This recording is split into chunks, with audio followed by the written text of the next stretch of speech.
अजीजान मन आपको आपके भाई आदिल राजा का सलाम पहुंचे। मैं आपको खुशामदीद कहता हूं। हमारा एक बहुत ही इंपॉर्टेंट सेगमेंट होता है शहजाद अकबर साहब के साथ, जिसका नाम हमने द एक्सपोजे रखा हुआ है। और एक दफा फिर बैरिस्टर शहजाद अकबर हमारे साथ मौजूद हैं, जिनसे हम उनकी कानूनी राय जो है वो आज तलब करना जा रहे हैं। पाकिस्तान के एक मुस्तकबिल के बारे में तफसीलात आपको बताएंगे, लेकिन सबसे पहले शहजाद अकबर साहब, welcome to the show sir. कैसे हैं? खैरियत से हैं? ठीक हैं? जी, थैंक यू राय साहब। और आपको मुबारक हो, आप का जनाब जो है यूट्यूब दोबारा से चलना शुरू हो गया। पहले तो खुला था ना, अब चल के चलना शुरू हो गया। नहीं, वो आपके साथ ही पहला वीलॉग किया था, और वो पहले वीलॉग ही सर इतना ज्यादा वायरल हो गया था कि वो दुनिया ने देखा सर। मतलब कि दुनिया सारी उसको देख रही थी, and that was really something ना। तो चलें। वो पहला बड़ा जबरदस्त वीलॉग मेरा और आपका जो है वो गया है। तो सर अब इस सारी सूरत हाल के अंदर जो मैंने ब्रेकिंग न्यूज की है, बेसिकली मैं उसके ऊपर बातचीत करना चाहता हूं आपके साथ। जो अगर आपने 27वीं तरमीम से रिलेटेड नहीं देखी, तो मैं सिर्फ आपको गो थ्रू करवाने के लिए एक दफा जस्ट वेरी जी क्विकली जी। I have done this story, breaking a secret blueprint for a fractured Pakistan allegedly circulates among the power elites. ये सर एक खुफिया दस्तावेज है। इस वक्त सेक्टर कमांडर्स आपके बड़े, जो आप उनको बहुत ज्यादा पसंद है वैसे तो ना, इस्लामाबाद वाला खास तौर के ऊपर आपको पता ही है, फहीम रजे की बात कर रहे हैं तो बहुत ही आप उनको पसंद है। वहां पे खुफिया मीटिंग्स हो रही है 27वीं तरमीम के बारे में, और बहुत ज्यादा उसमें मेरी इतलात के मुताबिक मुबैना तौर के ऊपर एहसन भून साहब और आजम नजीर तारड़ साहब जो हैं वो खास तौर के ऊपर इसके अंदर जो है वो शामिल हाल हैं। और उनकी जो भी वजूहात हैं, लेकिन मेन 5 पिलर्स बताए जा रहे हैं इसके। बैलकनाइजेशन ऑफ पाकिस्तान, पाकिस्तान की मौजूदा सूरत में टुकड़े करना, हर सूबे के 3 से 6 हिस्से की बात की जा रही है। नौ 4 सूबों से 9 कम अज कम और 18 के दरमियान बातचीत की जा रही है। और इसके दरमियान एक पैथवे टू प्रेसिडेंसी जो है वो फील्ड मार्शल आसिम मुनीर के लिए क्लियर किया जा रहा है कि वो सदारत के ओहदे के ऊपर बैठेंगे। 27वीं तरमीम दरअसल 18वीं तरमीम को बिल्कुल रिवर्स कर दिएगी। और 26वीं तरमीम में जो कमी बेशी रह गई थी, पाकिस्तान की अदलिया को मुकम्मल तौर के ऊपर अपने जेरे साया और कंट्रोल करने में, उसकी जितनी भी फाइन ट्यूनिंग है, वो कहते हैं जी अभी वो फाइन ट्यूनिंग कर रहे हैं ताकि मुकम्मल तौर के ऊपर इनके कंट्रोल के अंदर हो, और सुप्रीम कोर्ट या हाई कोर्ट के इस्तेमाल के जरिए जो है वो किसी तौर भी वापस कोई रास्ता ना निकाला जा सके सर। और उसके अलावा वो कहते हैं कि जी पार्टी पॉलिटिक्स का खात्मा करना है, क्योंकि सूबे लसानी और इलाकाई बुनियादों के ऊपर बनाए जाएंगे तो रीजनल पार्टीज रह जाएंगी, नेशनल पार्टी कोई भी पीछे नहीं रहेगी। नियो मार्शल लॉ की बात की जा रही है जिसके अंडर, और ऑफ कोर्स सर जाहिर बात है कि इस सारी सिचुएशन के अंदर जो है वो अभी बल्दियाती इंतखाबात गैर पार्टी बुनियादों के ऊपर जो करवाए जाने की बातचीत चल रही है वो भी बराह रास्त ताल्लुक है। लेकिन सबसे अहम, हम भी तुमको पा ही लेते सनम, बात पैसे पे आके रुकती है। फिस्कल पावर ग्रैब 18वीं तरमीम के बाद किया जा रहा है। जो 18वीं तरमीम के बाद किया गया था एनएफसी, उसको रिवर्स किया जा रहा है, वाकई सेंटर के पास आ रहा है। और अगर ये हो जाता है तो 1973 का जो आइन है और वो जो पाकिस्तान है, वो पूरे का पूरा सर वो खत्म हो जाएगा, वो पीछे बचेगा नहीं सिरे से। तो इस सिचुएशन में सर अब सवाल ये उठता है कि इसके ऊपर आप आईनी और कानूनी जरा तजिया, ये 5 सतून जो मैंने आपको बताए हैं, इसके बारे में अगर आप पहले कर दें तो फिर कुछ अवाम की राय है। कुछ लोग ज्यादातर तो इसके बारे में शकूक व शुबहात के अंदर मुब्तला हैं, कुछ इसकी सपोर्ट भी कर रहे हैं। लेकिन पहले ये जो पूरे का पूरा पाकिस्तान का जो मौजूदा फेस है, इसको सिरे से ही जो है वो तोड़ना मरोड़ना और बदलना चाहते हैं। और पीपल पार्टी और नून लीग को कहा जा रहा है कि अगर आप नहीं ऑन बोर्ड आएंगे तो फिर फॉर्म 47 आपके खुल जाएंगे। इसके ऊपर बातचीत की जा रही है। तो what do you think is actually going on sir? और क्या ये पॉसिबल है? अगर पॉसिबल है तो इसका इम्पैक्ट क्या आएगा? या एक एक ये जो 5 पिलर्स हैं, इसका क्या इम्पैक्ट है पाकिस्तान के ऊपर, पाकिस्तान की सियासत, पाकिस्तान के वफाक, पाकिस्तान के आइन के ऊपर? एंड देन क्या पाकिस्तान इसके बाद भी सरवाइव कर पाएगा, या इसका कोई वाकई रिटेलिएशन आएगी, इसका जवाब आएगा? क्या चुप करके जो है वो नून लीग, पीटीआई, पीपल पार्टी इसको बर्दाश्त कर लेगी? ये जो 5 पिलर्स मैंने आपको बताए हैं, over to you sir, the mic is now with you. अच्छा सर, देखिए दो तीन चीज़ें हैं। एक तो आपको पता है कि आपका जो साबका इदारा है फौजियों को, एक तो जब वो एनडीयू से अपनी घर की बनाई हुई डिग्रियां कर लेते हैं तो उनको ऑल ऑफ सडन मुफक्कर बनने का भी वो एक लग जाता है। को बहुत बड़े मुफक्कर हैं। और फिर उस मुफक्रियत की चक्कर में एक अदा आपको पता है, जर्नैल जो है जो मैदान हर्ब में थोड़ा सा कमज़ोर होता है तो वो किताबें उठा लेता है और फिर वो अपने आप को रिकन्स्ट्रक्शन में ले जाता है और वो जनाब बड़ी इल्मी गुफ्तगुएँ करता है और उसको अक्सर कॉरपोरेट जर्नैल भी कहा जाता है या प्रोफेसर जर्नैल भी कहा जाता है। अब ये मुख्तलिफ किस्म की वेट ड्रीम्स हैं जो आपको आप कह लीजिए एक लिहाज से हमारे फौजी भाइयों की रही हैं। अगर हम इसको माजी का थोड़ा सा मुआजना करें तो एक ज़माने में इनका ये ख्याल था और ये चीज़ का बहुत ज़्यादा प्रचार किया कि पाकिस्तान में तरक्की ना होने की और जो गवर्नेंस ना होने की बहुत बड़ी वजह यहाँ की ब्यूरोक्रेसी है। और फिर ब्यूरोक्रेसी को लेकर वो आपको पता है एक जनरल नकवी साहब थे कि पता नहीं क्या उनका नाम था, जिन्होंने वो एनआरबी बनाई थी और जनाब सत्यानाश करके रख दिया पूरी ब्यूरोक्रेसी का। ठीक है, रिफॉर्म्स की ज़रूरत थी, देयर इज़ नो डाउट, अभी भी रिफॉर्म्स की ज़रूरत है, लेकिन उस वक़्त लगता ये था कि पाकिस्तान अगर ये काम कर लेना जी तो डीएमजी ख़त्म कर दो तो मुल्क ठीक हो जाएगा जी, कर लिया हमने। उसके बाद अगली जनाब वेट ड्रीम इनकी देख लें जी, सियासतदान बड़े करप्ट हैं। अब ये वाली जो चूरन है ये 1960-58 की दहाई से फ़ौज ने हमें बेचना शुरू किया हुआ है। पहले वो पता नहीं प्रोडा थे, प्रोडो थे, पता नहीं कौन कौन एबडो थे, पता नहीं कौन कौन से कानून आए, फिर एहतसाब ब्यूरो आया, फिर नैब आया, सब कुछ हुआ। खुलासा ये है कि जनाब सियासतदान करप्ट है, इस वजह से मुल्क ठीक नहीं हो रहा। ये भी हमने जी करके देख लिया, यके बाद दीगरे हमने सारे सियासतदानों को जेल में भी डाला और फिर उनकी ड्राई क्लीनिंग भी की और फिर हमने बताया अब ये साफ हो गए, अब ये ठीक है। अब बिल्कुल। उसके बाद ये 18वीं तरमीम जब आ गई, सियासतदानों ने बीच में फिर क्या किया, वो तेज हो गए थे, खासकर जो दो सियासतदान थे, house of Sharif and house of Bhutto.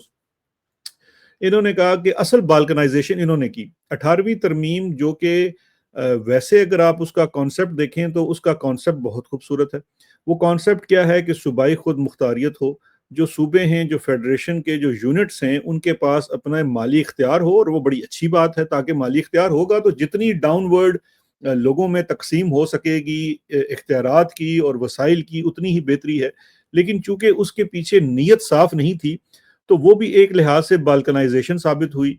बंदर बांट होगी ना, पंजाब इन्होंने रख लिया, सिंध उन्होंने ले लिया, बलूचिस्तान और केपी उन्होंने छोड़ दिया। केपी उनके हाथ से निकल गया क्योंकि वहां पे तहरीक इंसाफ आ गई। लेकिन ओवरऑल अब 18वीं तरमीम में से जो नतीजा निकला वो ये निकला कि वफाक के पास से फाइनेंशियल माल चला गया और वो सारा सूबों के पास आ गया, और असल ताकत जो है वो सूबे की बन गई, क्योंकि सूबे के पास चूंकि माल था, डेवलपमेंट फंड आ गया, बड़े सब चीजें होगी, सब कुछ हो गया।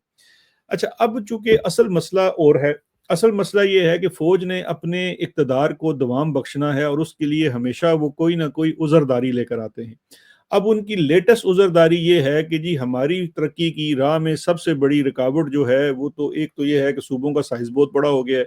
दूसरा ये जो एनएफसी अवार्ड है, क्योंकि हमारे ज़माने में भी चाहे बाजवा साहब हों या पहले डीजीआईएसआई जो थे मुनीर साहब, आसिम मुनीर हों या फैज़ साहब हों या दीगर लोग हों या इनके अंदर जितने उलमा थे, आजकल भी मुख्तलिफ 4 सितारा और 3 सितारा 2 सितारा बैठे हुए हैं, इन सब का हमारे साथ कभी वो जो टी ब्रेक के ऊपर बैठ के ना यही गुफ्तगू होती थी कि ए जनाब सर, जब तक आप ये आपको पता है ना, फौजियों को वो सर सर बड़ा करते हैं सर, और हम जो सिविलियन हमें लगता है यार बड़ी साडी इज्जत कर रहे हैं।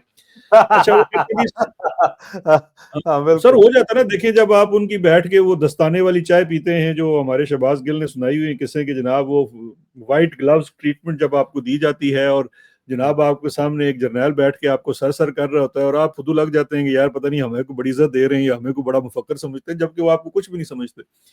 तो वो जो हमें भी उस वक्त भी बार बार कहते थे कि सर देखें, ये जब तक वफाक मजबूत नहीं होगा ना, यानी कि पैसा सारा वफाक में लेकर आए, हम इस्लामाबाद में बैठकर फैसला करें कि किस इलाके को तरक्की देनी है या नहीं देनी। उसकी वजह ये है कि 18वीं तरमीम और एनएफसी के बाद वो, क्योंकि सर अभी अब तो हो गए ना, पैसे पैसे पैसे पे लड़ाई है।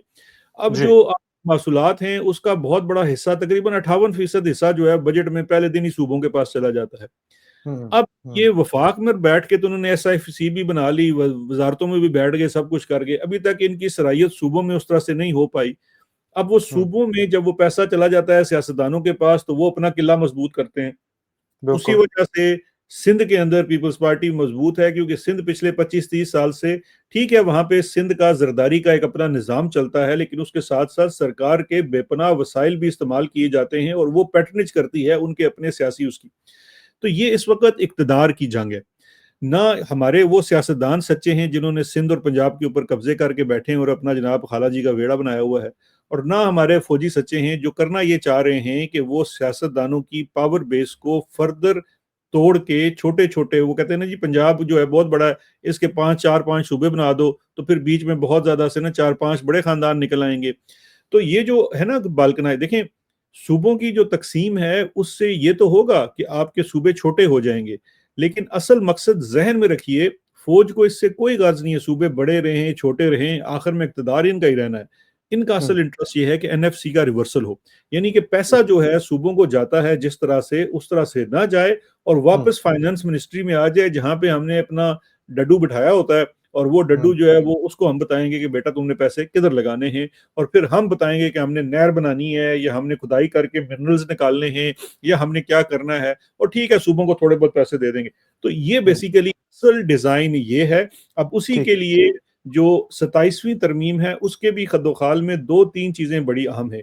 एक तो ये कोशिश करेंगे, अच्छा दूसरा मैं आपको बता दूं, ये बड़ा प्रॉब्लम बनेगा, क्योंकि नून लीग के लिए भी ये प्रॉब्लम है। ऑल्दो इतनी ज्यादा नून लीग, मैं आपको अच्छा राय साहब एक और आपको बात बताता हूँ, जी, नून लीग जो है वो पीपल्स पार्टी की निस्बत ज्यादा कमजोर है आज की तारीख में। उसकी कोई वजह शक ये नहीं। है कि जरदारी हो गया या पीपल्स पार्टी होगी सिंध के अंदर, उनका इतनी मजबूती है, या उनका आप कह लीजिए उनका माफिया इतना बड़ा है कि वो हम्म, शायद इस्टेब्लिशमेंट से एक और जंग लड़ सकते हैं। ये मैं समझता हूँ, ये मेरा एक तज्जिया है, गलत भी हो सकता है, कि अगर उनको उनकी देखे ना कोई बेस लाइन है, अगर उनको अपनी बेस लाइन से पीछे जाना है तो वो फिर कहीं ना कहीं लड़ाई डाल सकते हैं। उनकी बेस लाइन मिसाल के तौर पे 18वीं तरमीम का रिवर्सल, एनएफसी का रिवर्सल, पीपल्स पार्टी की वो एक बिल्कुल है ना जीरो लाइन होगी, इससे पीछे वो नहीं जा सकेंगे, तो वो ठीक। तो करेंगे। नून लीग के पल्ले कुछ नहीं है। नून लीग इस वक्त जो है खादम अल खादमैन बने हुए हैं, चाहे वो शहबाज शरीफ हो चाहे वो मरियम नवाज हो, क्योंकि अब्बे हम्म, जी की तो चलती कोई नहीं है, अब्बा जी को उन्होंने पूछना ही कोई नहीं है। सर वो देखे ना, बात ये है कि मरियम, क्योंकि चाहे शहबाज शरीफ हो चाहे मरियम नवाज हो, उनको सिर्फ लाहौर अजीज है, लाहौर से बाहर उनका सूबा नहीं है। उनकी शुरू और अखीर लाहौर शहर के अंदर ही होती है। उनकी आप 15 साल की वजारत आला उठाकर देख लें शहबाज शरीफ की। तो सर उनको सूट करता है ना कि जो एंड ऑफ पार्टी पॉलिटिक्स है, कि नून लीग सिर्फ लाहौर और गुजरांवाला की पार्टी रह जाए, सूबा बना के सेंट्रल पंजाब का एक लाहौर गुजरांवाला छोड़ दो, ये यहाँ पे सियासत करते रहे, इसको सिटी स्टेट बना के चलाते रहे, ग्रेटर पंजाब इनका इतना सा रह जाएगा। तो ये एंड ऑफ पार्टी पॉलिटिक्स तो फिर नून लीग को मतलब रीजनल, अगर रही रीजनल गई है तो बाकी भी रीजनल हो जाए, कोई नेशनल पार्टी पीछे ना रहे, उनको तो सूट नहीं करता ये। नहीं सर देखें, दो चीजें हैं।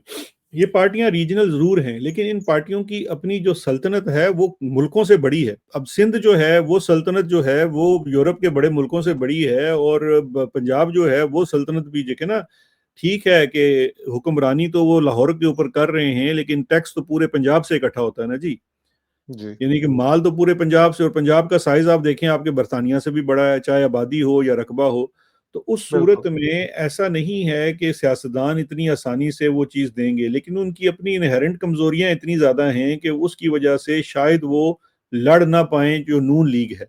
हम्म, क्योंकि नून लीग की इस वक्त ऑन ग्राउंड जीरो पोजीशन है, जबकि जरदारी जो है वो सिर्फ और सिर्फ एस्टैब्लिशमेंट का मतमनी नहीं है, उसका अपना जो सरदारी सिस्टम है, जो उसका सिस्टम है पंजाब के अंदर, सॉरी सिंध के अंदर, जिसके ऊपर बाकी तो चीज़ें छोड़े ना, हमारी एजेंसियां किताबें लिख चुकी हैं, जो इनके जी। इंटरनल मेमोज पड़े हुए हैं, वो बावजूद कोशिश के जरदारी का सिस्टम सिंध में नहीं ख़त्म कर पाए हैं।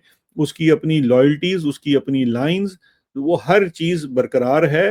वो तो यहाँ पे जरदारी, एक जरदारी सब पे भारी, ठीक है मान लेते हैं, लेकिन दूसरी तरफ इसके 5 सतूनों में से अहम तरीन सतून जो 27वीं तरमीम का है, वो पैथवे टू प्रेसिडेंसी है सदर ट्रंप के फेवरेट फील्ड मार्शल का, कि फील्ड मार्शल साहब सदर पाकिस्तान बनना चाहते हैं, इस मैकेनिज्म लाना चाहते हैं। और ये पहले भी कोई नई चीज तो नहीं है सर, डिक्टेटर्स हमेशा सदर बनते रहे हैं, अयूब खान, जियाउल हक, मुशर्रफ, और अब आसिम मुनीर अगर बनना चाह रहा है, तो ये पाथवे टू प्रेसिडेंसी में क्या जरदारी, जो आप कह रहे हैं कि एक जरदारी सब पे भारी, और दूसरी तरफ president Trump's favourite field marshal का टाकरा क्या होगा, या ये सदर बन सकते हैं फिर भी जाके? सर देखें, ये जो 27वीं तरमीम, वो जो सदर बनने की ख्वाहिश है ना, वो तो सदर क्या, इस वक्त तो अंडा बच्चा दोनों ही फील्ड मार्शल साहब दे रहे हैं उनको। ये तो इंसान की बदबख्ती आती है तो वो फिर अपने लिए ऐसे ओहदों की तरफ जाता है। अब अगर उनका वाकई इस किस्म की सोच है और 27वीं तरमीम के अंदर कोई सदारत का पाथवे, क्योंकि देखें उनका जो रोल मॉडल है उसके साथ तो वो 2 दिन मिस्र में गुजार के आए हैं। रोल मॉडल तो वही है जो मिस्र वाले साहब हैं। तो उस सूरत में अब अगर कोई कॉन्स्टिट्यूशनल ये सेटअप ऐसा बनाना चाहते हैं, क्योंकि एक चीज़ तो जहन में रखिएगा कि ये यूनिफॉर्म तो कभी नहीं उतारेंगे, ये वो वाली गलती नहीं करेंगे जो परवेज़ मुशर्रफ ने की थी। क्योंकि एक चीज़ तो वो जानते हैं कि अगर यूनिफॉर्म से अलग हुए, कमांड से अलग हुए तो सदर, वज़ीर आज़म कोई चीज़ मैटर नहीं करती है। तो लिहाजा अब नवाज शरीफ हो चाहे मरियम नवाज हो, उनको सिर्फ लाहौर अजीज है। लाहौर से बाहर उनका सूबा नहीं है। उनकी शुरू और अखीर लाहौर शहर के अंदर ही होती है। उनकी आप 15 साल की वजारत आला उठाकर देख लें शहबाज शरीफ की। तो सर उनको सूट करता है ना कि जो एंड ऑफ पार्टी पॉलिटिक्स है कि नून लीग सिर्फ लाहौर और गुजरांवाला की पार्टी रह जाए, सूबा बना के सेंट्रल पंजाब का एक लाहौर गुजरांवाला छोड़ दो, ये यहाँ पे सियासत करते रहे, इसको सिटी स्टेट बना के चलाते रहे, ग्रेटर पंजाब इनका इतना सा रह जाएगा। तो ये एंड ऑफ पार्टी पॉलिटिक्स तो फिर नून लीग को मतलब रीजनल, अगर रही रीजनल गई है तो बाकी भी रीजनल हो जाए, कोई नेशनल पार्टी पीछे ना रहे, उनको तो सूट नहीं करता ये। नहीं सर, देखें 2 चीजें हैं। ये पार्टियां रीजनल जरूर हैं, लेकिन इन पार्टियों की अपनी जो सल्तनत है वो मुल्कों से बड़ी है। अब सिंध जो है वो सल्तनत जो है वो यूरोप के बड़े मुल्कों से बड़ी है, और पंजाब जो है वो सल्तनत भी देखे ना। ठीक है कि हुक्मरानी तो वो लाहौर के ऊपर कर रहे हैं, लेकिन टैक्स तो पूरे पंजाब से इकट्ठा होता है ना जी। जी यानी कि माल तो पूरे पंजाब से, और पंजाब का साइज आप देखें आपके बरतानिया से भी बड़ा है, चाहे आबादी हो या रकबा हो। तो उस सूरत बिल्कुल। में ऐसा नहीं है कि सियासतदान इतनी आसानी से वो चीज़ देंगे, लेकिन उनकी अपनी इनहेरेंट कमजोरियां इतनी ज़्यादा हैं कि उसकी वजह से शायद वो लड़ ना पाए जो नून लीग है। क्योंकि नून लीग की इस वक्त ऑन ग्राउंड जीरो पोजीशन है, जबकि जरदारी जो है वो सिर्फ और सिर्फ इस्टेब्लिशमेंट का मतमनी नहीं है। उसका अपना जो सरदारी सिस्टम है, जो उसका सिस्टम है पंजाब के अंदर, सॉरी सिंध के अंदर, जिसके ऊपर बाकी तो चीज़ें छोड़े ना, हमारी एजेंसियां किताबें लिख चुकी हैं, जो इनके इंटरनल मेमोज पड़े हुए हैं, वो बावजूद कोशिश के जरदारी का सिस्टम सिंध में नहीं ख़त्म कर पाए हैं। उसकी अपनी लॉयल्टीज, उसकी अपनी लाइंस, वो हर चीज़ बरकरार है। वो तो यहाँ पे जरदारी, एक जरदारी सब पे भारी, ठीक है मान लेते हैं, लेकिन दूसरी तरफ इसके 5 सतूनों में से अहम तरीन सतून जो 27वीं तरमीम का है वो पैथवे टू प्रेसिडेंसी है सदर ट्रंप के फेवरेट फील्ड मार्शल का, कि फील्ड मार्शल साहब सदर पाकिस्तान बनना चाहते हैं, इस मैकेनिज्म लाना चाहते हैं। और ये पहले भी कोई नई चीज तो नहीं है सर, डिक्टेटर्स हमेशा सदर बनते रहे हैं, अयूब खान, जियाउल हक, मुशर्रफ, और अब आसिम मुनीर अगर बनना चाह रहा है, तो ये पाथवे टू प्रेसिडेंसी में क्या जरदारी जो आप कह रहे हैं कि एक जरदारी सब पे भारी, और दूसरी तरफ president Trump's favourite field marshal का टाकरा क्या होगा, या ये सदर बन सकते हैं फिर भी जाके? सर देखें, ये जो 27वीं तरमीम, वो जो सदर बनने की ख्वाहिश है ना, वो तो सदर क्या इस वक्त तो अंडा बच्चा दोनों ही फील्ड मार्शल साहब दे रहे हैं उनको। ये तो इंसान की बदबख्ती आती है तो वो फिर अपने लिए ऐसे ओहदों की तरफ जाता है। अब अगर उनका वाकई इस किस्म की सोच है और 27वीं तरमीम के अंदर कोई सदारत का पाथवे, क्योंकि देखें उनका जो रोल मॉडल है उसके साथ तो वो 2 दिन मिस्र में गुजार के आए हैं। रोल मॉडल तो वही है जो मिस्र वाले साहब हैं। तो उस सूरत में अब अगर कोई कॉन्स्टिट्यूशनल ये सेटअप ऐसा बनाना चाहते हैं, क्योंकि एक चीज़ तो जहन में रखिएगा कि ये यूनिफॉर्म तो कभी नहीं उतारेंगे, ये वो वाली गलती नहीं करेंगे जो परवेज़ मुशर्रफ ने की थी। क्योंकि एक चीज़ तो वो जानते हैं कि अगर यूनिफॉर्म से अलग हुए, कमांड से अलग हुए तो सदर, वज़ीर आज़म कोई चीज़ मैटर नहीं करती है। तो लिहाजा अब मुझे आपको मेरी आवाज़ आ रही है? जैसा आपको मेरी आवाज़ आ रही है, क्योंकि इस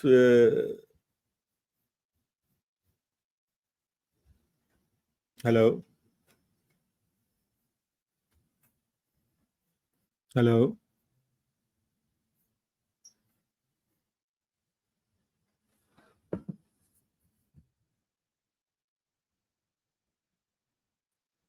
सर वो मुझे समझ नहीं आया कि हुआ क्या है दरमियान वो में। नहीं, वो रिकॉर्डिंग फ्रीज हो गया था और मेरे भी वो 3 डॉट्स आना खत्म हो गए थे आवाज जाने के, तो आप वहां से रिकॉर्डिंग फिर एडिट कर लीजिएगा ना। जी मैं एडिट कर लूंगा बिल्कुल सर, आप वहीं से शुरू कर लें बिल्कुल। जी। एक जरदारी सब पे भारी वाली बात चल रही थी और आप जरदारी का जो बैकग्राउंड बता रहे थे वो भी दोबारा बताइएगा सर। जी जी।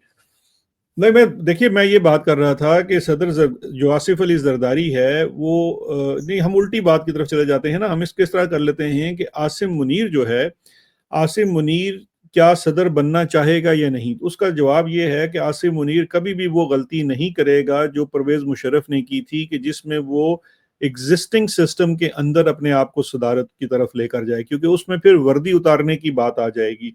अगर 27वीं तरमीम जो है इस तर्ज पे आती है कि कुछ दो ओहदों की अमेलगमेशन कर दी जाए, तो फिर शायद ये बात हो सकती है। दो चीजें जहन नशीन कर लें, एक तो वो कभी आर्मी चीफ का ओहदा नहीं छोड़ेगा, फील्ड मार्शल छोड़ के आप उसको जो मर्जी बना दें, क्योंकि सर, सदर प्रेसिडेंट मुशर्रफ ने आर्मी चीफ का ओहदा अपने पास रखा था, प्रेसिडेंसी भी रखी थी जब तक लॉयर्स मूवमेंट नहीं चली थी, और उसके पीछे डीजीआईएसआई जनरल, आपको पता है कि अशफाक परवेज कियानी थे जो बाद में आर्मी चीफ उन्होंने बनना था, तो इसलिए चली थी। नहीं तो जब तक उनको नहीं मजबूर वो ना किया उस जाए आर्मी चीफ, वो वाइस चीफ 4 स्टार बना के उसको डिप्यूट कर देते हैं कि यार तू मेरा डिप्टी है, तू चला काम, शाबाश। नहीं ओवरऑल उसमें फाइनल अथॉरिटी अपने पास रखते देखें, हैं। जो गलती थी ना मुशर्रफ वाले चक्कर में, क्योंकि उसने कॉन्स्टिट्यूशन का ढांचा पूरा नहीं बदला था, तो इसलिए जब वो सदर बनकर वो जो लीगल फ्रेमवर्क ऑर्डर आया था और उसके बाद वो सदर भी बना, सब कुछ भी किया, उसके अंदर एक क्लॉज भी थी कि वो एक मुख्तसर टाइम मुद्दत के लिए था ना, उसके अंदर एक टाइम क्लॉज। यहाँ पर जी असल में इस वक्त जो चीज करने की कोशिश की जाएगी 27वीं तरमीम में, या की जा सकती है, जिसके लिए भी ग्राउंड वर्क हो रहा है, अभी तो जी ये टटोलने की कोशिश की जा रही है कि आया इसके अंदर उनके हाथों की बनाई हुई असेंबली जो है उसमें वो 2/3 अक्सरियत ला सकेंगे या नहीं ला सकेंगे। सुप्रीम कोर्ट का तो वो काम तमाम कर चुके हैं, उधर से तो कोई आवाज नहीं आनी है। लेकिन सियासी तौर पर उन्होंने ये देखना है कि जब ये कॉन्स्टिट्यूशन का, अच्छा अब राय साहब आपको मैं इसमें इंटरेस्टिंग चीज बताता हूँ। इनसे अब गलती जो हो रही है ना, वो ये हो रही है कि ये दो चीजों को एक साथ करना चाह रहे हैं। अगर तो ये अपने आप को सदारत की सूरत में और जिस तरह से लाना चाहते हैं तो उस पर चलें, शायद जरदारी भी मान जाता, और ये शरीफ शरीफ तो खैर इनकार ही नहीं करते।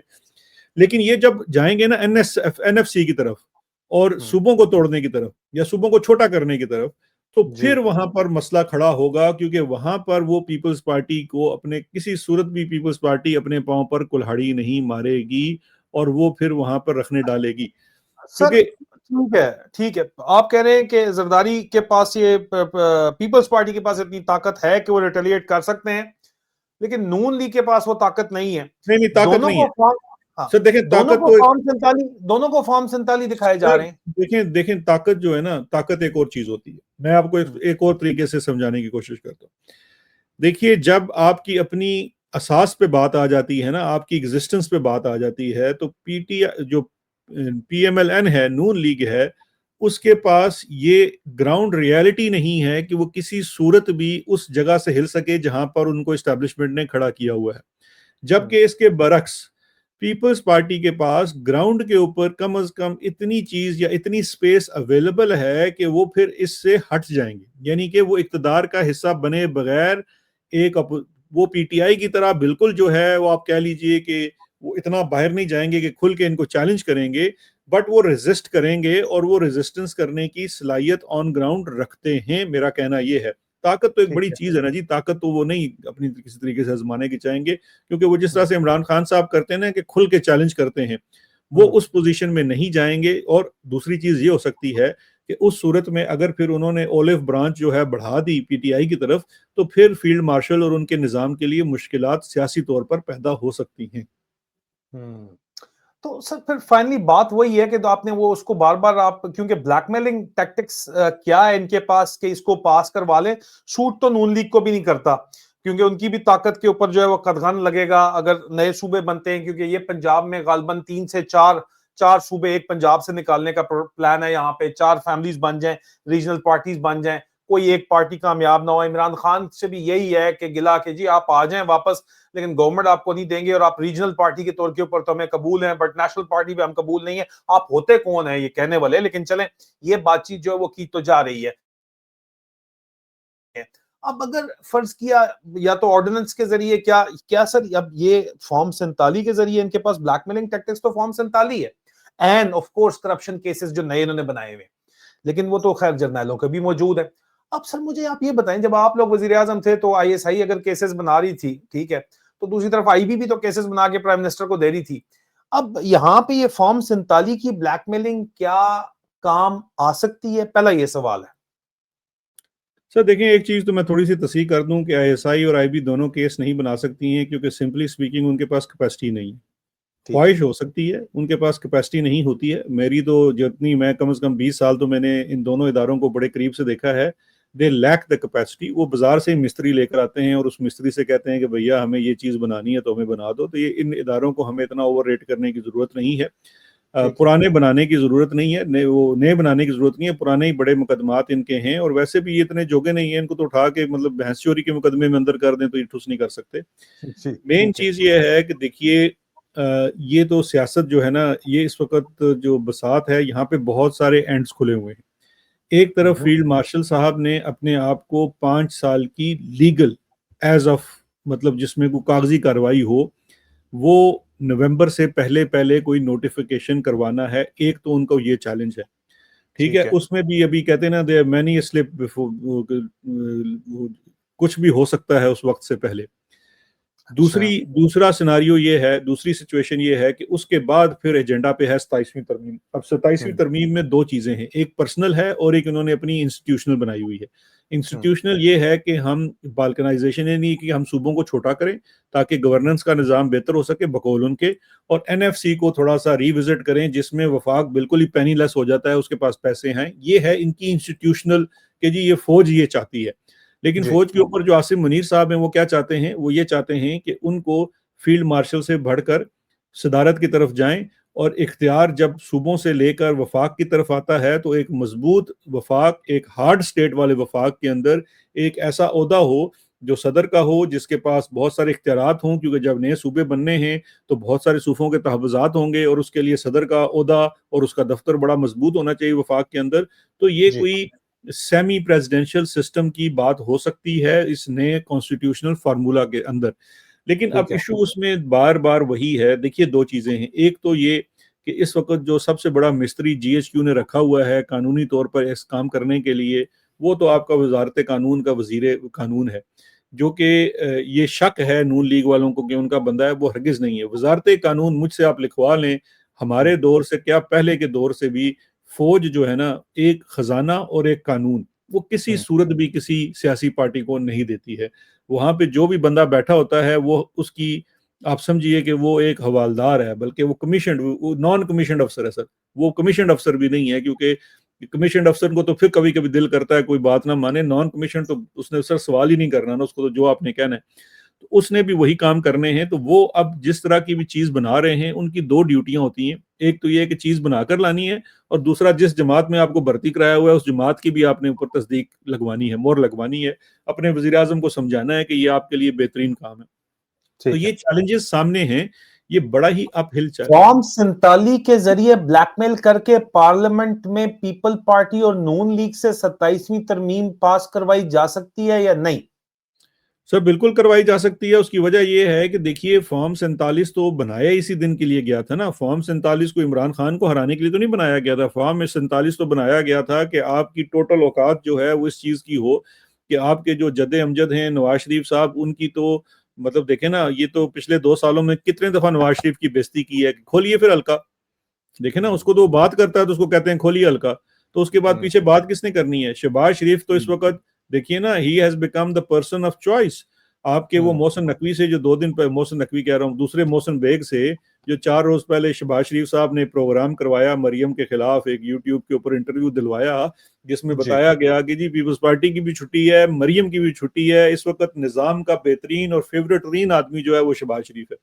तो वो ठीक है। बेसिकली तो देखिए ना, शहबाज शरीफ को तो इतना ही काफ़ी है। इसके अलावा उसको कोई चीज़ नहीं चाहिए, क्योंकि नहीं, इससे लेकिन पहले वो तो कहते हैं कि अब फेवरेट फील्ड मार्शल जो है वो सदर बनेंगे तो वो अपना फेवरेट साला जो है वो वजीर आजम लेके आएंगे। वो फिर मोहसिन बेग सर नहीं, देखिए मोहसिन नकवी की वो बात की जाती है। वो मैं उस बात पे कोई ख़ासा बिलीव नहीं करता। देखिए, साले बड़े डिस्पोजेबल होते हैं, डिस्पेंसेबल होते हैं। ये तो आपको ठीक पता है। है सर, साला बदल लिया जाता है, ऐसी कोई बात नहीं है। वो ठीक जो है। साला है उसकी भी जो वो साला भी उन्होंने रखा हुआ है ना इनको डराने के लिए। मतलब ये यकीन रिश्ते करें का इससे साला ज़्यादा है, उसकी एक्चुअल औका साला तो डिस्पोजेबल नहीं होता, वो आधे घर वाला होता है, रिश्ते के साले बदले जा सकते हैं, आप कह रहे हैं। ਉਹ ਸਰ ਦੇਖੇ ਉਹ ਬੰਦਾ ਜੇ ਇਕਤਦਾਰ ਵਿੱਚ ਹੁੰਦਾ ਹੈ ਨਾ ਉਸ ਲਈ ਫਿਰ ਕੁਝ ਵੀ ਬਦਲਿਆ ਜਾ ਸਕਦਾ ਹੈ ਸਰ। ਹੁਣ ਇੱਕ ਸਾਲਾ ठीक ਥੋੜਾ ਹੀ ਜਨਰਲ ਸਾਹਿਬ ਦਾ ਸਰ ਸਾਲਿਆਂ ਦੀ ਬਰਮਾਰ ਹੈ सर।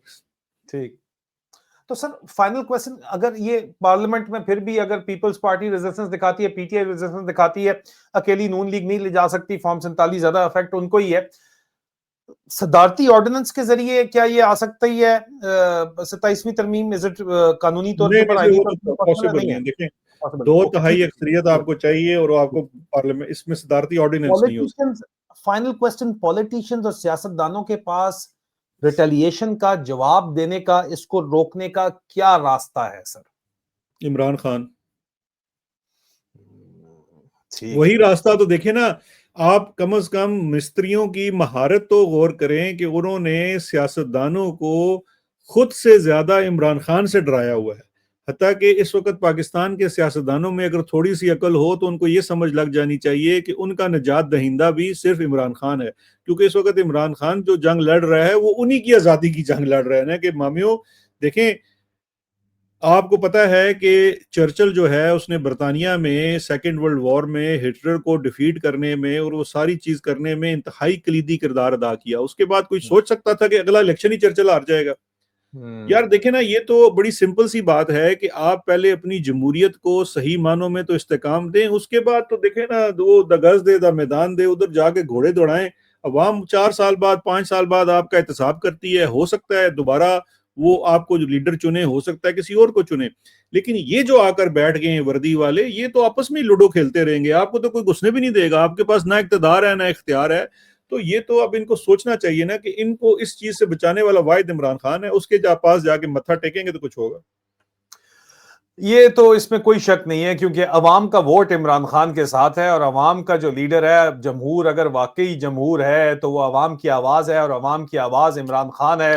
शहजाद अकबर साहब ने जो है वो दरिया को कूजे के अंदर आखिर में बंद कर दिया। 27वीं तरमीम पे आपकी ख्वाहिश थी कि शहजाद अकबर साहब का जो है वो एक्सपर्ट ओपिनियन लाया जाए, वो हम लेके आ गए। बहुत बहुत शुक्रिया शहजाद अकबर साहब आपका। अजीजा नमन, अगर आपने अभी तक चैनल को सब्सक्राइब नहीं किया और वो टल्ली का बटन जो है ऑल करके नहीं दबाया तो उसको कर दें।